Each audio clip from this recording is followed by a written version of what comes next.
ကိုယ့်ရဲ့ဖုန်းထဲက Gmail account ကို hacker တွေအလွယ်တကူခိုးယူလို့မရအောင် two step ကိုဘယ်လိုခံရမလဲလုံခြုံအောင်ဘယ်လိုထားရမလဲဆိုတာကိုဒီဗီဒီယိုထဲမှာကြည့်လိုက်ရအောင် Gmail software လေးတွေကိုတစ်ချက်ဝင်သွားလိုက်ပါโอเคကျွန်တော်တို့ Gmail ထဲရောက်ပြီဆိုလို့ရှိရင်တော့အပေါ်နားလေးက profile icon လေးထဲကိုတစ်ချက်နှိပ်သွားလိုက်မယ်ပြီးတော့Google account ထဲကိုတစ်ချက်နှိပ်လိုက်မယ်ပြီးတော့လို့ရှိရင်တော့ကျွန်တော်တို့ဒီနေရာမှာ security and sign in ဆိုတဲ့နေရာမှာတစ်ချက်နှိပ်ပြီးတော့ဝင်သွားလိုက်ပါ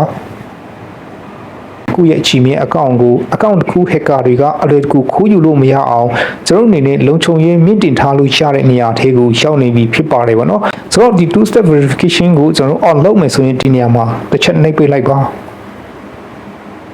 အောက်ဘက်ကိုနည်းနည်းဆွဲလိုက်ပါဒီမှာ turn on two step verification ဆိုတဲ့နေရာမှာကိုတစ်ချက်နှိပ်ပေးလိုက်ပါtwo step ခံမဲ့ဖုန်းနံပါတ်ထည့်မဲ့နေရာမှာကျွန်တော်အနေနဲ့ပေးနိုင်ငံကဖုန်းနံပါတ်ထည့်မလဲ US ဒါမှမဟုတ်ထိုင်းလားမြန်မာလားစသည်ဖြင့်ကျွန်တော်တို့ဒီနေရာမှာရွေးရမှာဖြစ်ပါတယ်တကယ်လို့မိတ်ဆွေကမြန်မာဆိုလို့ရှိရင်မြန်မာကဖုန်းနံပါတ်ထည့်လိုက်ပါဒီထိုင်းလန်ကိုတစ်ချက်ရွေးလိုက်မယ်မိတ်ဆွေတို့အနေနဲ့တခြားကိုနေတဲ့နိုင်ငံက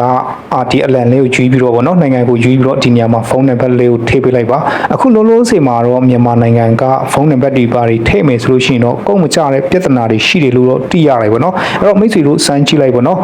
โอเคကျွန်တော်တို့ထိုင်းနိုင်ငံဆိုတော့ဒီနေရာမှာထိုင်းလန်ဖုန်းနံပါတ်ကိုထည့်လိုက်မယ်ဗောနော်โอเคကျွန်တော်ဒီနေရာမှာဖုန်းနံပါတ်ထည့်တဲ့အခါမှာဖုန်းနံပါတ်ရဲ့အရှက်ဆုံးက3ညကိုဖြုတ်ပေးလိုက်ပါနော်သူကကုတ်ပါလာပြီးသားဖြစ်တဲ့အတွက်ကြောင့်3ညဖြုတ်ပေးလိုက်ပါကဲပြီးတော့ကျွန်တော်တို့ next ကိုတစ်ချက်နှိပ်ပေးလိုက်ပါဒီနေရာမှာ save ကိုနှိပ်လိုက်ပါ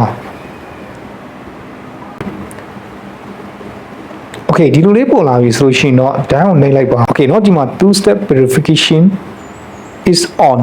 ဖြစ်နေဘောเนาะဒါဆိုရင်ကျွန်တော်တို့ Gmail account လုံခြုံအောင် two step ခံထားလိုက်တာရပါဖြစ်ပါတယ်